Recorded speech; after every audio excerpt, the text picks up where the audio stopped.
ಓಂ ಶಾಂತಿ. ಇಂದಿನ ಪರಮಾತ್ಮನ ಮಹಾವಾಕ್ಯ ಮುರುಳಿ ದಿನಾಂಕ 15/1/2024. ಬಾಪ್ತಾದ ಮಧುಬನ. ಮಧುರ ಮಕ್ಕಳೇ, ಪಾವನರಾಗುವುದಕ್ಕೋಸ್ಕರ ನೆನಪಿನ ಯಾತ್ರೆ ಬಹಳಷ್ಟು ಅವಶ್ಯಕ ಆಗಿದೆ. ನೆನಪಿನ ಯಾತ್ರೆಯೇ ಮುಖ್ಯವಾದ ಸಬ್ಜೆಕ್ಟ್ ಆಗಿದೆ. ಈ ಯೋಗ ಬಲದ ಮೂಲಕ ನೀವು ಸೇವಾದಾರಿಗಳಾಗಬಹುದು ಮತ್ತು ಯೋಗದ ಶಕ್ತಿಯ ಮೂಲಕ ನೀವು ಗುಣವಂತರಾಗುತ್ತೀರಾ. ಇಂದಿನ ಪ್ರಶ್ನೆ ಆಗಿದೆ, ಮಕ್ಕಳಾದ ನೀವು ಯಾವ ಯೋಗವನ್ನು ಕಲಿಯುತ್ತೀರೋ ಆ ಯೋಗ ಎಲ್ಲಾ ಯೋಗಕ್ಕಿಂತ ಭಿನ್ನವಾದ ಯೋಗ ಆಗಿದೆ. ಹೇಗೆ? ಉತ್ತರ: ಇಲ್ಲಿಯವರೆಗೂ ನೀವು ಯಾವ ಯೋಗವನ್ನು ಕಲಿತಿದ್ದೀರೋ ಅಥವಾ ಯಾವ ಯೋಗವನ್ನು ಕಲಿಸುತ್ತಾ ಬಂದಿದ್ದೀರೋ ಆ ಯೋಗದಲ್ಲಿ ಮನುಷ್ಯರ ಯೋಗ ಮನುಷ್ಯರ ಜೊತೆಗೆ ಜೋಡಣೆ ಆಗಿದೆ. ಆದರೆ ಈಗ ನಿರಾಕಾರ ತಂದೆಯ ಜೊತೆಗೆ ನಾವು ಯೋಗವನ್ನು ಜೋಡಣೆ ಮಾಡುತ್ತೇವೆ. ನಿರಾಕಾರ ಆತ್ಮ, ನಿರಾಕಾರ ಪರಮಾತ್ಮ ತಂದೆಯನ್ನು ನೆನಪು ಮಾಡುವುದು ಎಲ್ಲಾ ಮಾತಿಗಿಂತ ಭಿನ್ನವಾದ ಮಾತಾಗಿದೆ.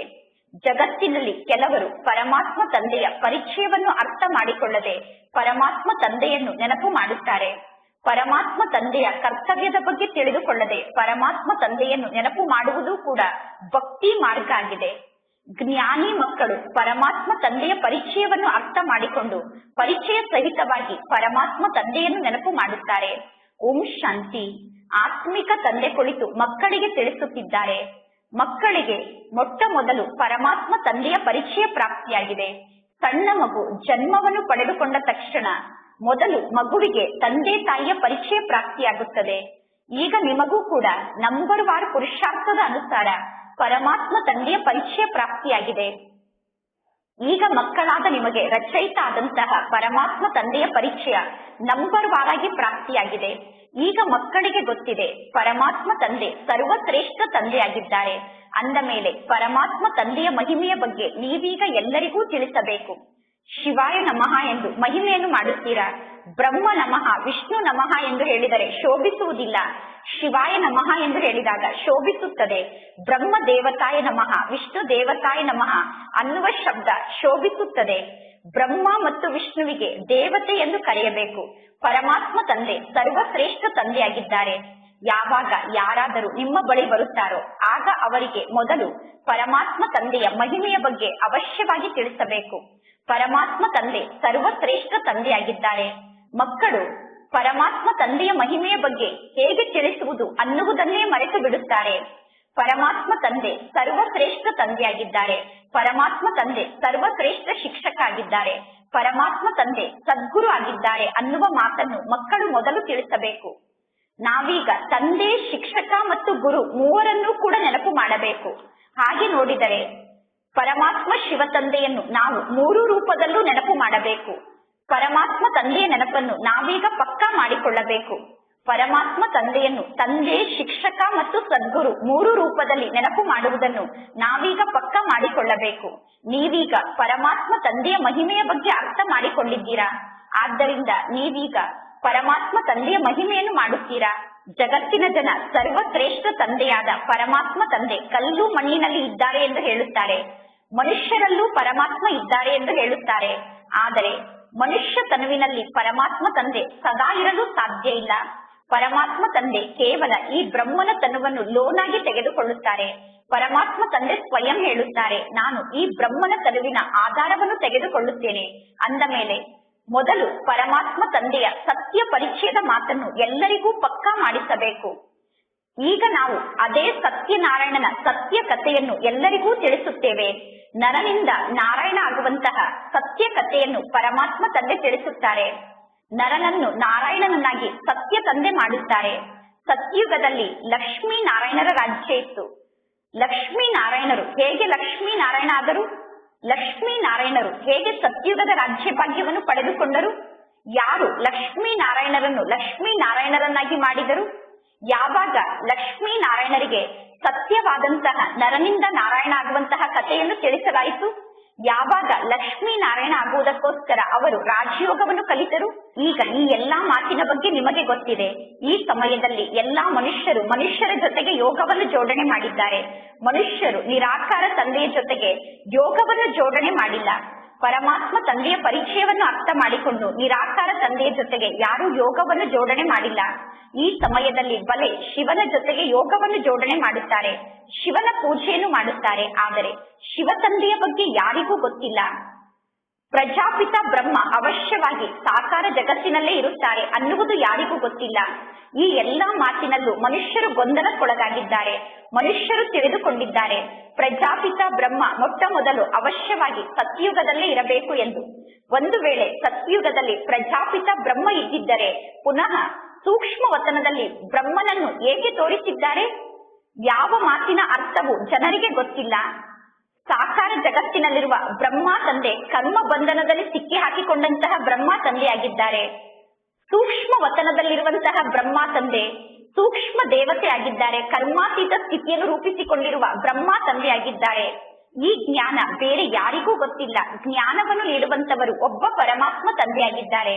ಯಾವಾಗ ಪರಮಾತ್ಮ ತಂದೆ ಬಂದು ಮಕ್ಕಳಿಗೆ ಜ್ಞಾನವನ್ನು ನೀಡುತ್ತಾರೋ ಆಗ ಮಕ್ಕಳಾದ ನೀವು ಜ್ಞಾನವನ್ನು ಅನ್ಯರಿಗೆ ತಿಳಿಸುತ್ತೀರಾ. ಪರಮಾತ್ಮ ತಂದೆಯ ಪರಿಚಯವನ್ನು ಅನ್ಯರಿಗೆ ನೀಡುವುದು ಬಹಳ ಸಹಜ ಆಗಿದೆ. ಪರಮಾತ್ಮ ತಂದೆಯ ಬಗ್ಗೆ ಎಲ್ಲರಿಗೂ ತಿಳಿಸಬೇಕು. ಎಲ್ಲಾ ಆತ್ಮರಿಗೂ ಬೇಹದ್ದಿನ ತಂದೆ ಪರಮಾತ್ಮ ತಂದೆಯಾಗಿದ್ದಾರೆ. ಅನ್ಯರಿಗೆ ಪರಮಾತ್ಮ ತಂದೆಯ ಪರಿಚಯವನ್ನು ನೀಡುವ ಮಾತಿನಲ್ಲಿ ಯಾವುದೇ ಕಷ್ಟ ಇಲ್ಲ. ಪರಮಾತ್ಮ ತಂದೆಯ ಪರಿಚಯವನ್ನು ತಿಳಿಸುವುದು ಬಹಳ ಸಹಜ ಮಾತಾಗಿದೆ. ಆದರೆ ಮಕ್ಕಳಿಗೆ ಪರಮಾತ್ಮ ತಂದೆಯ ಬಗ್ಗೆ ನಿಶ್ಚಯ ಇಲ್ಲ. ಪರಮಾತ್ಮ ತಂದೆಯ ಪರಿಚಯವನ್ನು ನೀಡುವಂತಹ ಅಭ್ಯಾಸ ಇಲ್ಲ. ಆದ್ದರಿಂದ ಮಕ್ಕಳು ಅನ್ಯರಿಗೆ ಪರಮಾತ್ಮ ತಂದೆಯ ಪರಿಚಯವನ್ನು ತಿಳಿಸಲು ಸಾಧ್ಯ ಆಗುತ್ತಿಲ್ಲ. ಯಾರಿಗಾದರೂ ನೀವು ಜ್ಞಾನವನ್ನು ಕೊಡುತ್ತಿಲ್ಲ ಅಂದರೆ ನೀವು ಅಜ್ಞಾನಿಗಳೇ ಆಗಿದ್ದೀರಾ. ಜ್ಞಾನ ಇಲ್ಲ ಅಂದರೆ ಅದು ಭಕ್ತಿಯಾಗಿದೆ. ಜ್ಞಾನ ಇಲ್ಲ ಅಂದರೆ ಅದು ದೇಹಾಭಿಮಾನ ಆಗಿದೆ. ಜ್ಞಾನ ಇದ್ದರೆ ನೀವು ಆತ್ಮ ಅಭಿಮಾನಿ ಸ್ಥಿತಿಯಲ್ಲಿ ಸ್ಥಿತ ಆಗಿರುತ್ತೀರಾ. ನಾನು ಆತ್ಮ ಆಗಿದ್ದೇನೆ, ಆತ್ಮನಾದ ನನಗೆ ಪರಂಪಿತ ಪರಮಾತ್ಮ ತಂದೆ ಶಿಕ್ಷಕ ಸದ್ಗುರು ಆಗಿದ್ದಾರೆ ಅನ್ನುವ ಸ್ಮೃತಿ ಇರಬೇಕು. ಪ್ರಜಾಪಿತ ಬ್ರಹ್ಮ ಕೂಡ ಇಲ್ಲಿ ಇದ್ದಾರೆ. ಪರಮಾತ್ಮ ತಂದೆ ಪ್ರಜಾಪಿತ ಬ್ರಹ್ಮನ ಕರ್ತವ್ಯದ ಬಗ್ಗೆ ಮಕ್ಕಳಿಗೆ ತಿಳಿಸಿದ್ದಾರೆ. ಪರಮಾತ್ಮ ತಂದೆ ಸ್ವಯಂನ ಕರ್ತವ್ಯದ ಬಗ್ಗೆ ಮಕ್ಕಳಿಗೆ ತಿಳಿಸಿದ್ದಾರೆ. ಮನುಷ್ಯರು ಶಿವ ಮತ್ತು ಶಂಕರನನ್ನು ಸೇರಿಸಿ ಇಬ್ಬರನ್ನು ಒಂದಾಗಿ ಮಾಡಿಬಿಟ್ಟಿದ್ದಾರೆ. ಮನುಷ್ಯರು ಶಿವಶಂಕರ ಇಬ್ಬರೂ ಒಂದೇ ಎಂದು ಹೇಳುತ್ತಾರೆ. ಜಗತ್ತಿನ ಜನ ಹೇಳುತ್ತಾರೆ ಶಂಕರ ಮೂರನೇ ಕಣ್ಣನ್ನು ತೆರೆದರೆ ವಿನಾಶ ಆಗುತ್ತದೆ ಎಂದು. ಈಗ ಬಾಂಬ್ಸ್ಗಳ ಮೂಲಕ ವಿನಾಶ ಆಗುತ್ತದೆ, ಪ್ರಾಕೃತಿಕ ವಿಕೋಪದ ಮೂಲಕ ವಿನಾಶ ಆಗುತ್ತದೆ. ಶಿವಶಂಕರ ಮಹಾದೇವ ಎಂದು ಕರೆಯುತ್ತಾರೆ. ಯಾವ ಚಿತ್ರವು ಯಥಾರ್ಥವಾದ ಚಿತ್ರ ಅಲ್ಲ. ಇದೆಲ್ಲ ಭಕ್ತಿ ಮಾರ್ಗದ ಚಿತ್ರ ಆಗಿದೆ. ಪರಮಾತ್ಮ ತಂದೆ ತಿಳಿಸುತ್ತಾರೆ ಸತ್ಯಯುಗದಲ್ಲಿ ಇಂತಹ ಯಾವ ಮಾತು ಇರುವುದಿಲ್ಲ. ಪ್ರಜಾಪಿತ ಬ್ರಹ್ಮ ಕೂಡ ದೇಹದಾರಿಯಾಗಿದ್ದಾರೆ. ಪ್ರಜಾಪಿತ ಬ್ರಹ್ಮನಿಗೆ ಎಷ್ಟೊಂದು ಜನ ಮಕ್ಕಳಿದ್ದಾರೆ. ಅಂದ ಮೇಲೆ ಈ ಎಲ್ಲಾ ಚಿತ್ರವನ್ನು ಪೂಜೆಯನ್ನು ಮಾಡುವುದಕ್ಕೋಸ್ಕರ ಭಕ್ತರು ನಿರ್ಮಾಣ ಮಾಡಿದ್ದಾರೆ.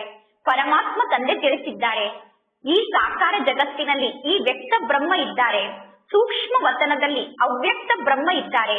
ಯಾವಾಗ ಬ್ರಹ್ಮ ತಂದೆ ಅವ್ಯಕ್ತ ಆಗುತ್ತಾರೋ ಆಗ ಬ್ರಹ್ಮ ತಂದೆ ಸೂಕ್ಷ್ಮ ದೇವತೆ ಆಗುತ್ತಾರೆ. ಮೂಲ ವತನ ಮತ್ತು ಸೂಕ್ಷ್ಮ ವತನ ಎರಡರ ಅವಶ್ಯಕತೆ ಇದೆ.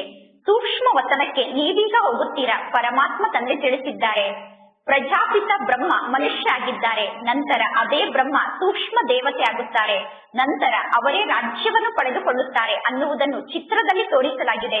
ನಂತರ ಈ ಬ್ರಹ್ಮ ತಂದೆ ಸತ್ಯಯುಗದಲ್ಲಿ ರಾಜ್ಯವನ್ನು ಆಳುತ್ತಾರೆ.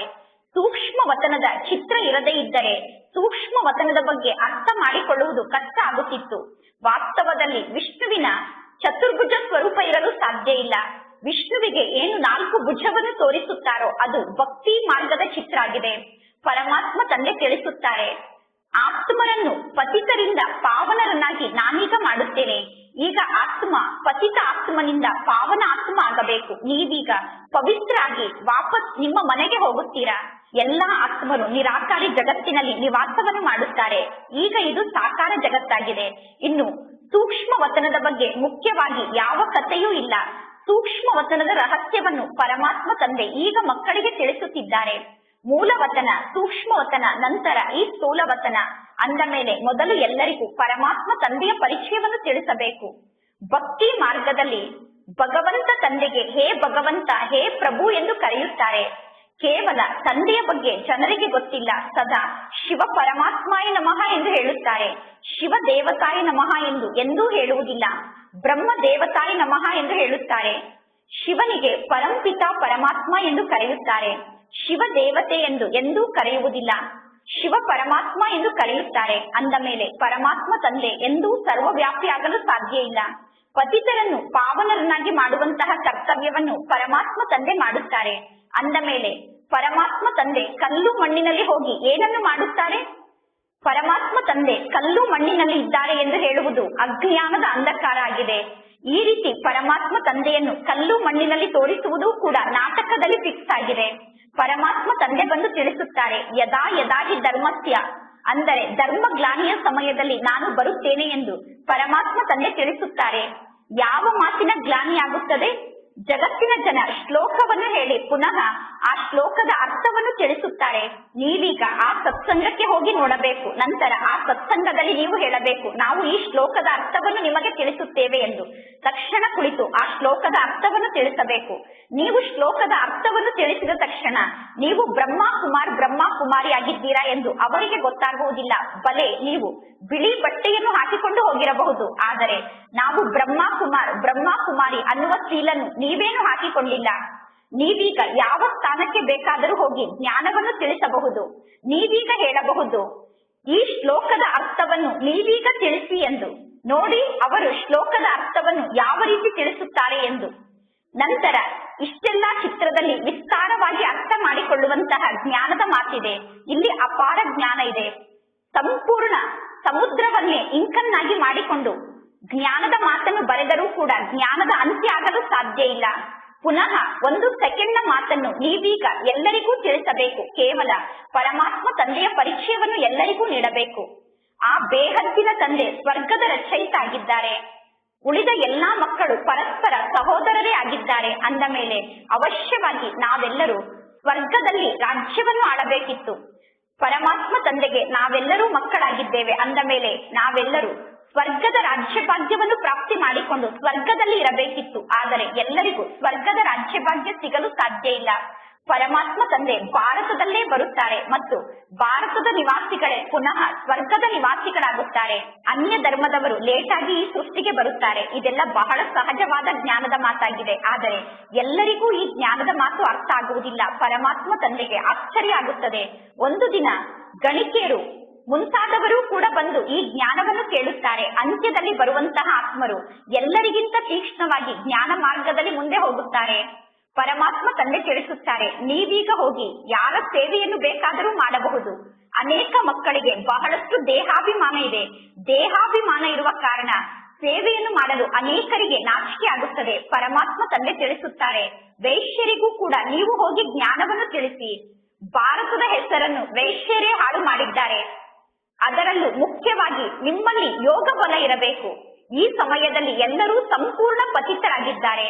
ಪಾವನ ಆಗುವುದಕ್ಕೋಸ್ಕರ ಅವಶ್ಯವಾಗಿ ನೆನಪಿನ ಯಾತ್ರೆಯಲ್ಲಿ ಸ್ಥಿತ ಆಗಬೇಕು. ಈಗ ನಿಮ್ಮಲ್ಲಿ ಆ ಯೋಗದ ಶಕ್ತಿ ಇನ್ನೂ ಸ್ವಲ್ಪ ಕಡಿಮೆ ಇದೆ. ಕೆಲವರಲ್ಲಿ ಜ್ಞಾನ ಇದೆ, ಜ್ಞಾನ ಇದ್ದರೂ ಕೂಡ ಯೋಗ ಕಡಿಮೆ ಇದೆ. ಯೋಗ ಕಷ್ಟದ ಸಬ್ಜೆಕ್ಟ್ ಆಗಿದೆ. ಯೋಗದ ಸಬ್ಜೆಕ್ಟ್ ನಲ್ಲಿ ಯಾವಾಗ ನೀವು ಪಾಸ್ ಆಗುತ್ತೀರೋ ಆಗ ಗಣಿಕೆಯರ ಉದ್ಧಾರವನ್ನು ಮಾಡಲು ಸಾಧ್ಯ. ಅಂದರೆ ವೈಶ್ಯರ ಉದ್ಧಾರವನ್ನು ಮಾಡಲು ಸಾಧ್ಯ. ಒಳ್ಳೊಳ್ಳೆ ಅನುಭವಿ ಮಾತೆಯರು ಹೋಗಿ ವೈಶ್ಯರಿಗೆ ಜ್ಞಾನವನ್ನು ತಿಳಿಸಬೇಕು. ಕನ್ಯರಿಗೆ ವೈಶ್ಯರಿಗೆ ಜ್ಞಾನವನ್ನು ಹೇಳುವಂತಹ ಅನುಭವ ಇರುವುದಿಲ್ಲ. ಆದ್ದರಿಂದ ಮಾತೆಯರು ಹೋಗಿ ವೈಶ್ಯರಿಗೆ ಜ್ಞಾನವನ್ನು ತಿಳಿಸಬಹುದು. ಪರಮಾತ್ಮ ತಂದೆ ತಿಳಿಸುತ್ತಾರೆ, ನೀವೀಗ ಪವಿತ್ರ ಆಗಿ ಆಗ ನೀವು ವಿಶ್ವಕ್ಕೆ ಮಾಲೀಕರಾಗುತ್ತೀರಾ ಎಂದು ಮಾತೆಯರು ಹೋಗಿ ವೈಶ್ಯರಿಗೆ ಹೇಳಬೇಕು. ನೀವು ಪಾವನ ಆದರೆ ಈ ಜಗತ್ತೇ ಶಿವಾಲಯ ಆಗುತ್ತದೆ ಎಂದು ಹೇಳಬೇಕು. ಸತ್ಯುಗಕ್ಕೆ ಶಿವಾಲಯ ಎಂದು ಕರೆಯಲಾಗುತ್ತದೆ. ಸತ್ಯುಗದಲ್ಲಿ ಅಪಾರ ಸುಖ ಇರುತ್ತದೆ. ಪರಮಾತ್ಮ ತಂದೆ ಈಗ ಎಲ್ಲರಿಗೂ ಕೂಡ ತಿಳಿಸುತ್ತಿದ್ದಾರೆ, ಈಗ ಪವಿತ್ರತೆಯ ಪ್ರತಿಜ್ಞೆಯನ್ನು ನೀವು ಮಾಡಿ ಎಂದು ಪರಮಾತ್ಮ ತಂದೆ ತಿಳಿಸುತ್ತಾರೆ. ವೈಶ್ಯರಿಗೂ ಕೂಡ ನೀವು ಈ ರೀತಿ ತಿಳಿಸಬೇಕು. ಪರಮಾತ್ಮ ತಂದೆ ಹೇಳುತ್ತಾರೆ, ಈಗ ಪವಿತ್ರತೆಯ ಪ್ರತಿಜ್ಞೆಯನ್ನು ಮಾಡಿ ಎಂದು ವೈಶ್ಯರ ಮೂಲಕ ಪವಿತ್ರತೆಯ ಪ್ರತಿಜ್ಞೆಯನ್ನು ಮಾಡಿಸಬೇಕು. ಈ ರೀತಿ ಪತಿತರನ್ನು ಪಾವನರನ್ನಾಗಿ ಮಾಡುವಂತಹ ಜ್ಞಾನದ ಖಡ್ಗ ನಿಮ್ಮ ಬಳಿ ಬಹಳ ತೀಕ್ಷ್ಣವಾಗಿರಬೇಕು. ಆದರೆ ಇನ್ನೂ ಅಂತಹ ಸಮಯ ಬಂದಿಲ್ಲ. ಇನ್ನೂ ಆ ಸಮಯ ಬರಲು ಸ್ವಲ್ಪ ತಡ ಇದೆ. ಮಕ್ಕಳು ನಂಬರ್ ವಾರಾಗಿ ಜ್ಞಾನವನ್ನು ತಿಳಿಸುತ್ತೀರಾ? ಅನೇಕ ಮಕ್ಕಳು ಸೆಂಟರ್ ನಲ್ಲಿ ಇರುತ್ತಾರೆ. ಪರಮಾತ್ಮ ತಂದೆಗೆ ಗೊತ್ತಿದೆ ಎಲ್ಲರ ಸ್ಥಿತಿ ಏಕರಸವಾಗಿಲ್ಲ. ಕೆಲವು ಮಕ್ಕಳು ಸೇವೆಯನ್ನು ಮಾಡಲು ಹೋಗುತ್ತಾರೆ. ಸೇವೆಯನ್ನು ಮಾಡುವಂತಹ ಮಕ್ಕಳಲ್ಲಿ ಹಗಲು ರಾತ್ರಿಯಷ್ಟು ಅಂತರ ಇದೆ. ಮೊದಲು ಯಾರಾದರೂ ಸಿಕ್ಕರೆ ಅವರಿಗೆ ಪರಮಾತ್ಮ ತಂದೆಯ ಪರಿಚಯವನ್ನು ತಿಳಿಸಿ, ಪರಮಾತ್ಮ ತಂದೆಯ ಮಹಿಮೆಯನ್ನು ತಿಳಿಸಿ. ಪರಮಾತ್ಮ ತಂದೆಯ ಗುಣದ ಮಹಿಮೆಯನ್ನು ನೀವೀಗ ಎಲ್ಲರಿಗೂ ತಿಳಿಸಬೇಕು. ಪರಮಾತ್ಮ ತಂದೆಯ ಬಗ್ಗೆ ನೀವೀಗ ಮಹಿಮೆಯನ್ನು ಮಾಡಬೇಕು. ಇಷ್ಟೊಂದು ಗುಣಗಳು ಪರಮಾತ್ಮ ತಂದೆಯನ್ನು ಬಿಟ್ಟು ಬೇರೆ ಯಾರಲ್ಲೂ ಇರಲು ಸಾಧ್ಯ ಇಲ್ಲ. ಪರಮಾತ್ಮ ತಂದೆ ನಮ್ಮನ್ನು ಗುಣವಂತರನ್ನಾಗಿ ಮಾಡುತ್ತಾರೆ. ಪರಮಾತ್ಮ ತಂದೆ ಸತ್ಯುಗವನ್ನು ಸ್ಥಾಪನೆ ಮಾಡುತ್ತಾರೆ. ಈಗ ಇದು ಸಂಗಮ ಯುಗ ಆಗಿದೆ. ಈಗ ನೀವು ಪುರುಷೋತ್ತಮರಾಗುತ್ತಿದ್ದೀರಾ. ಈಗ ಪರಮಾತ್ಮ ತಂದೆ ಆತ್ಮರಿಗೆ ಕುಳಿತು ಜ್ಞಾನವನ್ನು ತಿಳಿಸುತ್ತಿದ್ದಾರೆ. ಇದು ಆತ್ಮದ ಶರೀರ ಆಗಿದೆ ಎಂದು ನೀವೀಗ ಎಲ್ಲರಿಗೂ ತಿಳಿಸುತ್ತೀರಾ. ಯಾವಾಗ ನೀವು ಯಾರಿಗಾದರೂ ಜ್ಞಾನವನ್ನು ತಿಳಿಸುತ್ತೀರೋ ಆಗ ಜ್ಞಾನವನ್ನು ಕೇಳುತ್ತಿರುವವರ ಚೆಹರೆಯ ಮೂಲಕ ಇವರು ಎಷ್ಟು ಜ್ಞಾನವನ್ನು ಅರ್ಥ ಮಾಡಿಕೊಳ್ಳುತ್ತಿದ್ದಾರೆ ಎಂದು ನಿಮಗೆ ಗೊತ್ತಾಗುತ್ತದೆ. ಕೆಲವರು ಮೂಡಿಯಾಗಿರುತ್ತಾರೆ. ಇಡೀ ದಿನ ಅವರ ಚೆಹರೆ ಬದಲಾಗುತ್ತಿರುತ್ತದೆ. ಆತ್ಮ ಎಂದು ತಿಳಿದುಕೊಂಡು ಕುಳಿತುಕೊಂಡಾಗ ನಿಮ್ಮ ಚೆಹರೆ ನೋಡಲು ಬಹಳ ಚೆನ್ನಾಗಿರುತ್ತದೆ. ಸ್ವಯಂ ಅನ್ನು ಆತ್ಮ ಎಂದು ತಿಳಿದುಕೊಂಡಾಗ ನಿಮ್ಮ ಚೆಹರೆ ನೋಡಲು ಚೆನ್ನಾಗಿರುತ್ತದೆ. ಸ್ವಯಂ ಅನ್ನು ಆತ್ಮ ಎಂದು ತಿಳಿದುಕೊಳ್ಳಬೇಕು. ಆಗ ಆತ್ಮ ಎಂದು ತಿಳಿದುಕೊಳ್ಳುವ ಅಭ್ಯಾಸ ಆಗಿಬಿಡುತ್ತದೆ. ಗೃಹಸ್ಥ ವ್ಯವಹಾರದಲ್ಲಿ ಇರುವಂತವರಿಗೆ ಅಷ್ಟೊಂದು ಉತ್ಸಾಹ ಇಲ್ಲ. ಏಕೆಂದರೆ ಗೃಹಸ್ಥದಲ್ಲಿ ಇರುವಂತವರು ಉದ್ಯೋಗ ವ್ಯವಹಾರದಲ್ಲಿ ಸಿಕ್ಕಿ ಹಾಕಿಕೊಂಡಿದ್ದಾರೆ. ಇಡೀ ದಿನ ನಾನು ಆತ್ಮ ಆಗಿದ್ದೇನೆ ಅನ್ನುವ ಸ್ಥಿತಿಯ ಅಭ್ಯಾಸವನ್ನು ಮಾಡಿಕೊಳ್ಳಬೇಕು. ಆಗ ನಡೆದಾಡುತ್ತಾ ತಿರುಗಾಡುತ್ತಾ ಕುಳಿತಾಗ ನಿಂತಾಗ ನಾನು ಆತ್ಮ ಎಂದು ತಿಳಿದುಕೊಳ್ಳುವ ಮಾತಿನಲ್ಲಿ ಪಕ್ಕ ಆಗುತ್ತಾ ಹೋಗುತ್ತೀರಾ. ಪರಮಾತ್ಮ ತಂದೆಯ ನೆನಪಿನ ಮೂಲಕ ನೀವು ಪಾವನ ಆಗುತ್ತೀರಾ. ಆತ್ಮ ತಂದೆಯ ಜೊತೆಗೆ ಎಷ್ಟು ಯೋಗವನ್ನು ಜೋಡಣೆ ಮಾಡುತ್ತದೆಯೋ ಅಷ್ಟು ಪಾವನ ಆಗುತ್ತದೆ.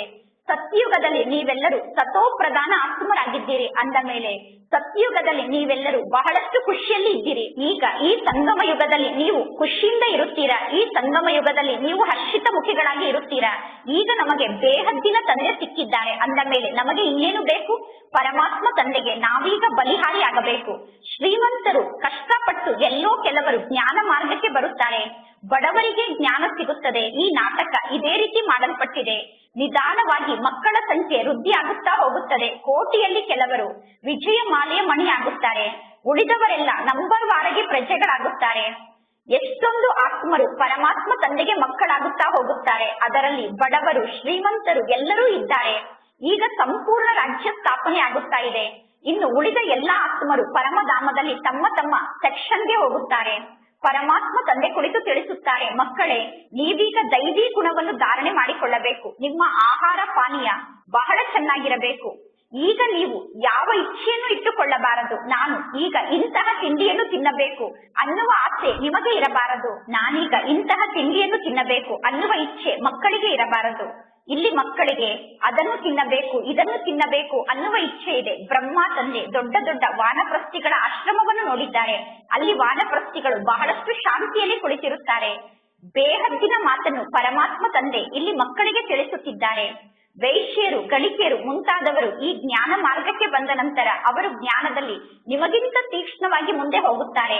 ಬಹಳ ಸುಂದರವಾದ ಗೀತೆಯನ್ನು ಅವರು ಹಾಡುತ್ತಾರೆ. ಆ ಗೀತೆಯನ್ನು ಕೇಳಿದ ತಕ್ಷಣ ಖುಷಿಯ ನಶೆ ಇರುತ್ತದೆ. ಯಾವಾಗ ಈ ರೀತಿ ಕೆಳಗೆ ಬಿದ್ದಿರುವಂತಹ ಆತ್ಮರಿಗೆ ನೀವು ಜ್ಞಾನವನ್ನು ತಿಳಿಸಿ ಅವರನ್ನು ಶ್ರೇಷ್ಠರನ್ನಾಗಿ ಮಾಡುತ್ತೀರೋ ಆಗ ನಿಮ್ಮ ಹೆಸರು ಬಹಳಷ್ಟು ಪ್ರಸಿದ್ಧ ಆಗುತ್ತದೆ. ಎಲ್ಲರೂ ಹೇಳುತ್ತಾರೆ ಇವರು ವೈಶ್ಯರನ್ನು ಕೂಡ ಇಷ್ಟೊಂದು ಶ್ರೇಷ್ಠರನ್ನಾಗಿ ಮಾಡುತ್ತಾರೆ ಎಂದು.